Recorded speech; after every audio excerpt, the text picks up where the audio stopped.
ആലുവ മണപ്പുറത്തേക്കാണ്. അവിടെ കർക്കിടകവാവ് ബലിതർപ്പണം പുരോഗമിക്കുന്നു. പുലർച്ചെ മുതൽ പിതൃകർമ്മങ്ങൾ തുടങ്ങി. മേൽശാന്തി മുല്ലപ്പള്ളി ശങ്കരൻ നമ്പൂതിരി മുഖ്യ കാർമ്മികത്വം വഹിച്ചു. രേഷ്മ ബാബു ചേരുന്നു. രേഷ്മ, ഈ നമ്മുടെ ആലുവ മണപ്പുറം ബലിതർപ്പണത്തിന് ഏറ്റവും പേരുകേട്ട ഒരിടമാണ്. മഴ ഇപ്പോഴും തുടരുന്നുണ്ട് എന്നാണ് മനസ്സിലാക്കുന്നത്. എന്നിട്ടും അവിടേക്ക് ആയിരങ്ങൾ ഒഴുകിയെത്തുകയാണ്. ഉച്ചവരെ നീളും അല്ലേ?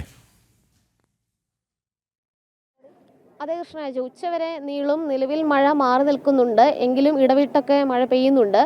തിരക്ക് ഏറെക്കുറെ കുറഞ്ഞു വരുന്നുണ്ട്. കാരണം നേരത്തെ രാവിലത്തെ ഒരു തിരക്കൊക്കെ ആ ഒരു തിരക്ക് ഇപ്പോൾ നിലവിൽ കാണുന്നില്ല.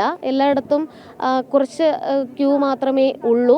നേരത്തെ നമുക്കറിയാം 6 മണിക്കും 8 മണിക്കും 9 മണിക്കും ഒക്കെ ഈ കാണുന്ന മണപ്പുറത്ത് ഈ ഭാഗത്തൊക്കെ തന്നെ ഭക്തരാൽ, അതായത് പിതൃതർപ്പണത്തിനായിട്ട് എത്തിയിട്ടുള്ള ആളുകളാൽ നിറഞ്ഞിരുന്നു.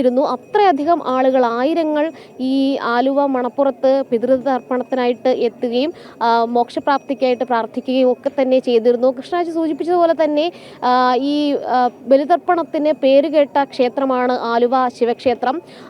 പരശുരാമൻ പ്രതിഷ്ഠ നടത്തിയ 108 ശിവക്ഷേത്രങ്ങളിൽ ഏറെ പ്രധാനമുള്ള ഒരു ശിവക്ഷേത്രമാണ് ആലുവ മണപ്പുറത്തെ ശിവക്ഷേത്രം. അതോടൊപ്പം തന്നെ ഇവിടെ ബലിതർപ്പണം നടത്തിക്കഴിഞ്ഞാൽ വിശേഷാൽ പിതൃമോക്ഷം കിട്ടുമെന്നാണ് ഐതിഹ്യം. അതായത് പക്ഷിശ്രേഷ്ഠനായ ജടായുവിൻ്റെ അന്ത്യകർമ്മങ്ങൾ ശ്രീരാമ ഭഗവാൻ ഈ ആലുവ മണപ്പുറത്ത് വെച്ച് നടത്തി എന്നുള്ളതാണ് ഐതിഹ്യം. അതുകൊണ്ട് തന്നെ ഒട്ടനവധി പേരാണ് വിദൂര ദേശങ്ങളിൽ നിന്ന് കൂടി ഇവിടേക്ക് എത്തിച്ചേർന്നുകൊണ്ടിരിക്കുന്നത്. രാവിലെ ആ കാണുന്ന മേൽപ്പാലത്തിലൊക്കെ തന്നെ 4ഉം 5ഉം വരികളായി ക്യൂ നിന്നായിരുന്നു ആളുകൾ ഈ പറയുന്ന ആലുവ കടവിലേക്ക്, അതായത് ക്ഷേത്ര പരിസരത്തേക്ക് ബലിത്തറകളിലേക്കും ഒക്കെ തന്നെ എത്തിയിരുന്നത്. പക്ഷേ ഇപ്പോൾ ഇടമുറിഞ്ഞുകൊണ്ടുള്ള വരികൾ മാത്രമാണ് ഉള്ളത്. അത്രത്തോളം തിരക്ക് കുറഞ്ഞിട്ടുണ്ട്. ഉച്ചയോടുകൂടി പൂർണ്ണമായിട്ടും തിരക്ക് അവസാനിക്കും. 61 ബലിത്തറകളാണ് ക്രമീകരിച്ചിരുന്നത്. ഈ 61 ബലിത്തറകളിലും മുഖ്യ കാർമ്മികത്വം വഹിക്കാനായിട്ട് ശാന്തിമാരുണ്ടായിരുന്നു.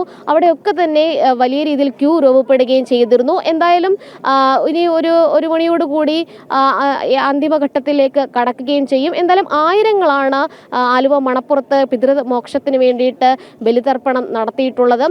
500 പേർക്കൊക്കെ തന്നെ ഒരേ സമയത്ത് ഇവിടെ തൊഴാനായിട്ടുള്ള ക്രമീകരണം ഈ ശിവക്ഷേത്രത്തിലും നടത്തുകയൊക്കെ ചെയ്തിരുന്നു. സ്വാഭാവികമായിട്ടുള്ള പ്രകൃതി ദത്തമായിട്ടുള്ള, അല്ലെങ്കിൽ പ്രകൃതി സ്വാഭാവികമായിട്ടും ആറാട്ട് നടത്തുന്ന ഒരു ക്ഷേത്രം കൂടിയാണ് ആലുവ തേവരുടേത്. എന്തായാലും ഇവിടെ നിരവധി പേർ, വിദൂരദേശങ്ങളിൽ നിന്ന് കൂടി നിരവധി പേരാണ് ഇവിടെ പിതൃമോക്ഷത്തിന് വേണ്ടിയിട്ട് ബലിതർപ്പണം നടത്തിയത്. എന്തായാലും ഉച്ചയോടുകൂടി എല്ലാ ക്രമീകരണങ്ങളും അല്ലെങ്കിൽ എല്ലാ ബലിതർപ്പണ ചടങ്ങുകളും പൂർത്തീകരിക്കുമെന്നാണ് അറിയാൻ സാധിക്കുന്നത്. ഇന്ന് പുലർച്ചെ 2:30 ഇവിടെ ബലിതർപ്പണ ചടങ്ങുകൾ ആരംഭിച്ചത്. ആ സമയം മുതൽ തന്നെ വലിയ രീതിയിലുള്ള തിരക്ക് അനുഭവപ്പെട്ടിരുന്നു. പോലീസ് ഉൾപ്പെടെയുള്ള ആളുകൾ വലിയ രീതിയിൽ ബന്ധപ്പെട്ടായിരുന്നു നിയന്ത്രണം നടത്തിയത്. എന്തായാലും ഗതാഗത നിയന്ത്രണം അടക്കം ഉണ്ടായിരുന്നു. എങ്കിലും വളരെ ഭംഗിയായിട്ട് ഈ ബലിതർപ്പണ ചടങ്ങുകൾ പൂർത്തീകരിക്കാൻ സാധിച്ചിട്ടുണ്ട്.